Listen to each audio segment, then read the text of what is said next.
Aha moments can be very important in leading to change in people's lives. Many folks involved in white anti-racism work had their aha moment that led them to be involved in this movement for justice.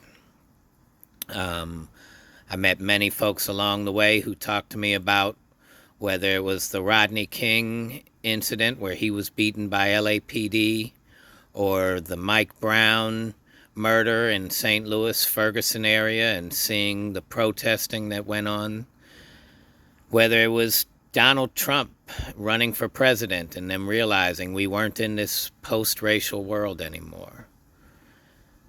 And aha moments for parents can have a direct impact on their children.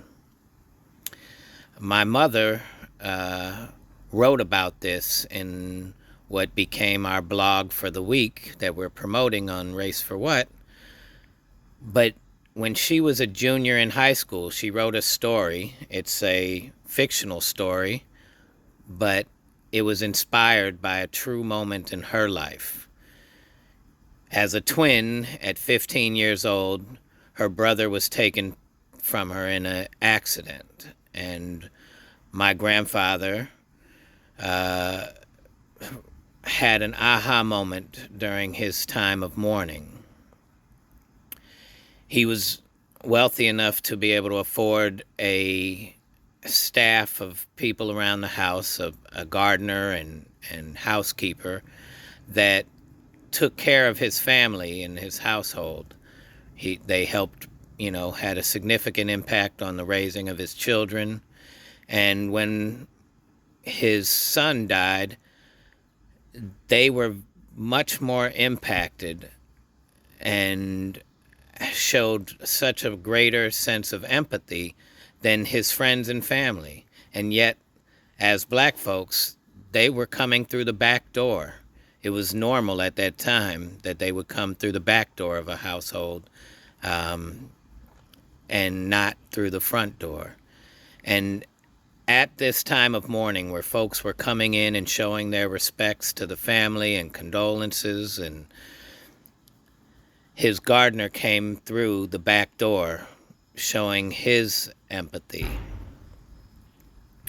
And my grandfather had an aha moment that he never wanted them to feel like they should come through the back door again. And my mom was able to witness this moment, and she writes about it in a fictional story as if it was happening to someone else. But to think that that had an impact on her life, and that probably wasn't the only impact that led her to want to raise her children not to be racist, to raise her children around black children so that we got a chance to experience life that she never got to experience.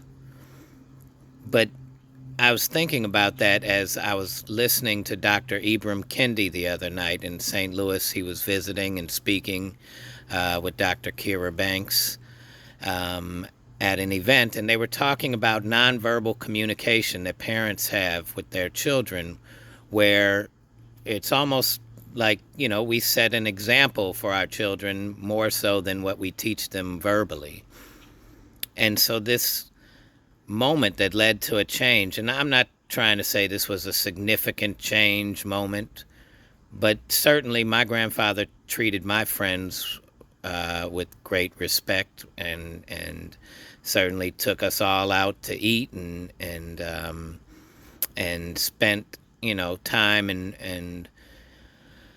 and showed me love and showed them the same love with me. And